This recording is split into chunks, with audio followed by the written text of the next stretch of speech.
बिस्मिल्लाहिर्रहमानिर्रहीम। तमाम तारीफ़ें अल्लाह के लिए हैं, वही नेक लोगों का वली है। मैं गवाही देता हूँ कि अल्लाह के सिवा कोई भी माबूद बरहक नहीं, वो यकता है, उसका कोई शरीक नहीं। और मैं ये भी गवाही देता हूँ कि हमारे नबी मोहम्मद सल्लल्लाहु अलैहि वसल्लम अल्लाह के बंदे और उसके रसूल हैं।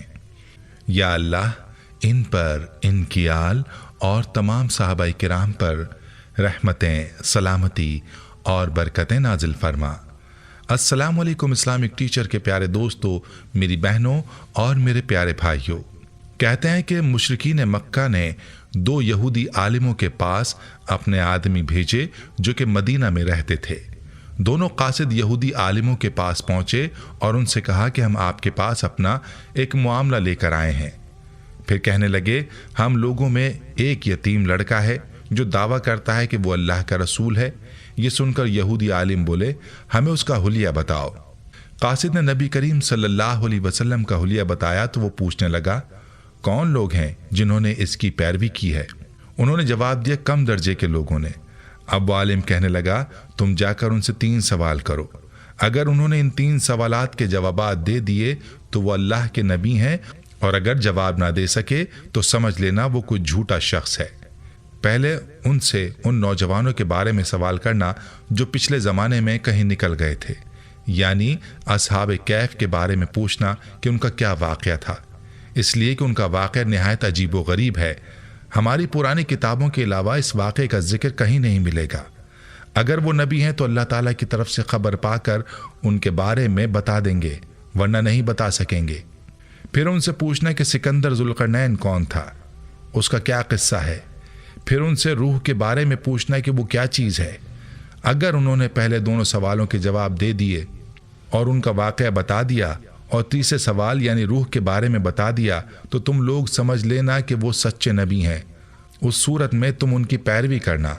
ये लोग ये 3 सवालात लेकर वापस मक्का आए और कुरैश से कहा, हम ऐसी चीज़ लेकर आए हैं कि इससे हमारे और मोहम्मद के दरमियान फैसला हो जाएगा। इसके बाद उन्होंने सबको तफसील सुनाई। अब ये मुशरिकीन हुजूर नबी करीम सल्लल्लाहु अलैहि वसल्लम के पास आए। उन्होंने आपसे कहा, ऐ मोहम्मद, अगर आप अल्लाह के सच्चे रसूल हैं तो हमारे 3 सवालात के जवाबात बता दें। हमारा पहला सवाल यह है कि असहाबे कहफ कौन थे, दूसरा सवाल है कि जुल्करनैन कौन थे, और तीसरा सवाल है कि रूह क्या चीज़ है। आपने इनके सवालात सुनकर फरमाया, मैं इन सवालात के जवाबात तुम्हें कल दूंगा।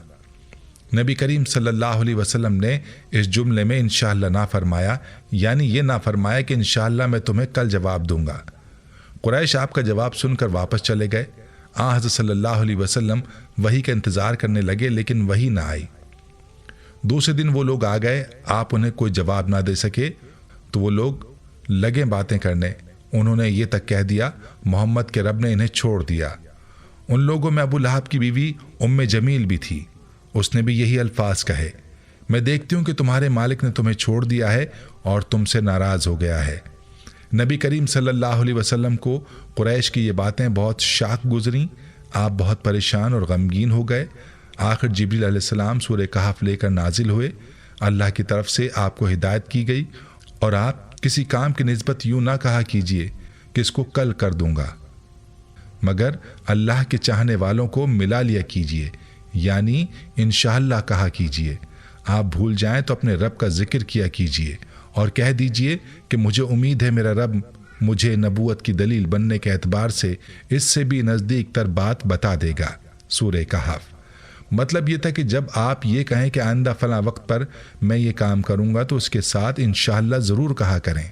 अगर आप उस वक्त अपनी बात के साथ इंशाअल्लाह मिलाना भूल जाएं और बाद में याद आ जाए तो उस वक्त इंशाअल्लाह कह दिया करें, इसलिए कि भूल जाने के बाद याद आने पर वो इंशाअल्लाह कह देना भी ऐसा ही है जैसे गुफ्तगू के साथ कह देना होता है। इस मौके पर वही में देर इसी बिना पर हुई थी कि आपने इंशाअल्लाह नहीं कहा था। जब जिब्रील अलैहिस्सलाम सूरह कहफ लेकर आए तो आपने उनसे पूछा था, जिब्रील तुम इतनी मुद्दत मेरे पास आने से रुके रहे, इससे तशवीश पैदा होने लगी थी।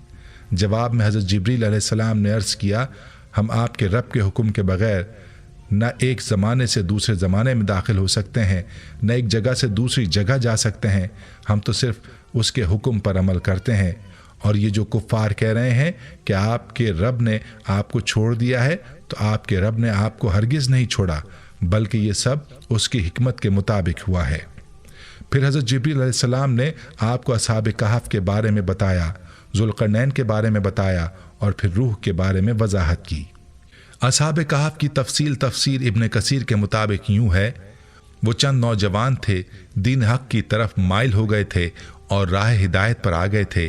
ये नौजवान परहेजगार थे, अपने रब को माबूद मानते थे, यानी तौहीद के कायल थे, ईमान में रोज़ बरोज़ बढ़ रहे थे और ये लोग हज़रत ईसा अलैहिस्सलाम के दीन पर थे।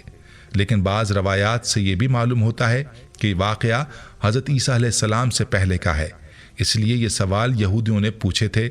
इसका मतलब ये है कि यहूदियों की किताबों में ये वाक़या मौजूद था। इससे यही साबित होता है कि ये वाक़या हज़रत ईसा अलैहिस्सलाम से पहले का है। कौम ने इनकी मुखालफत की, इन लोगों ने सब्र किया। उस ज़माने के बादशाह का नाम दकियानूस था। वो मुशरिक था, उसने सबको शिर्क पर लगा रखा था भी बहुत जालिम, बुत परस्ती कराता था। वहाँ सालाना मेला लगता था। ये नौजवान अपने माँ बाप के साथ उस मेले में गए, वहाँ उन्होंने बुत परस्ती होते देखी। ये वहाँ से बेजार होकर निकल आए और सब एक दरख्त के नीचे जमा हो गए। इससे पहले ये लोग अलग अलग थे, एक दूसरे को जानते नहीं थे। आपस में बातचीत शुरू हुई तो मालूम हुआ ये सब बुत परस्ती से बेजार होकर मेले से चले आए हैं। अभी आपस में घुल मिल गए। उन्होंने अल्लाह की इबादत के लिए एक जगह मुकर्रर कर ली। रफ्ता रफ्ता मुशरिक कौम को उनके बारे में पता चल गया। वो उन्हें पकड़कर बादशाह के पास ले गए। बादशाह ने उनसे सवालात किए तो उन्होंने निहायत दिलेरी से शिर्क से बरी होने का ऐलान किया। बादशाह और दरबारियों को भी तौहीद की दावत दी। उन्होंने साफ कह दिया, हमारा रब वही है जो आसमान और ज़मीन का खालिक है और यह नामुमकिन है कि हम उसके सिवा किसी और की इबादत करें। इनकी साफ गोई पर बादशाह बिगड़ा। उसने इन्हें डराया, धमकाया और कहा कि अगर ये बाज ना आए तो मैं इन्हें सख्त सज़ा दूंगा। बादशाह का हुक्म सुनकर उनमें कोई कमज़ोरी पैदा ना हुई। उनके दिल और मजबूत हो गए, लेकिन साथ ही उन्होंने महसूस कर लिया कि यहाँ रहकर वो अपने दीनदारी पर कायम नहीं रह सकेंगे। इसलिए उन्होंने सबको छोड़कर वहाँ से निकलने का इरादा कर लिया। जब ये लोग अपने दीन को बचाने के लिए कुर्बानी देने पर तैयार हो गए तो उन पर अल्लाह ताला की रहमत नाजिल हुई। उनसे फरमा दिया गया, जाओ तुम किसी गार में पनाह हासिल करो, तुम पर तुम्हारे रब की रहमत होगी और वो तुम्हारे काम में आसानी और राहत मुहैया फरमाएगा। बस ये लोग मौका पाकर वहां से भाग निकले और एक पहाड़ के गार में छुप गए। कौम ने उन्हें हर तरफ तलाश किया, लेकिन वो ना मिले। अल्लाह ताला ने उन्हें उनके देखने से आजिज कर दिया। बिल्कुल इसी किस्म का वाक़या हुजूर नबी करीम सल्लल्लाहु अलैहि वसल्लम के साथ पेश आया था, जब आपने हज़रत अबू बकर सिद्दीक़ रज़ी अल्लाह अन्हु के साथ गार सोर में पनाह ले ली थी। लेकिन मुशरिकीन गार के मुंह तक आने के बावजूद आपको नहीं देख सके थे। इस वाक़े में भी चंद रिवायात में तफसील इस तरह से है कि बादशाह के आदमियों ने उनका ताक़ुब किया था और गार तक पहुंच गए थे, लेकिन गार में वो उन लोगों को नज़र नहीं आए थे। कुरान करीम का ऐलान है कि उस गार में सुबह शाम धूप आती जाती थी। ये गार किस शहर के किस पहाड़ में है ये यकीनी तौर पर किसी को मालूम नहीं। फिर अल्लाह ताला ने उन पर नींद तारी कर दी। अल्लाह ताला उन्हें करवटें बदलवाते रहे। उनका कुत्ता भी गार में उनके साथ था। अल्लाह ताला ने जिस तरह अपनी कुदरत कामिला से उन्हें सुला दिया था, उसी तरह उन्हें जगा दिया। वो 309 साल तक सोते रहे। अब 309 साल बाद जागे तो बिल्कुल ऐसे थे जैसे अभी कल ही सोए थे।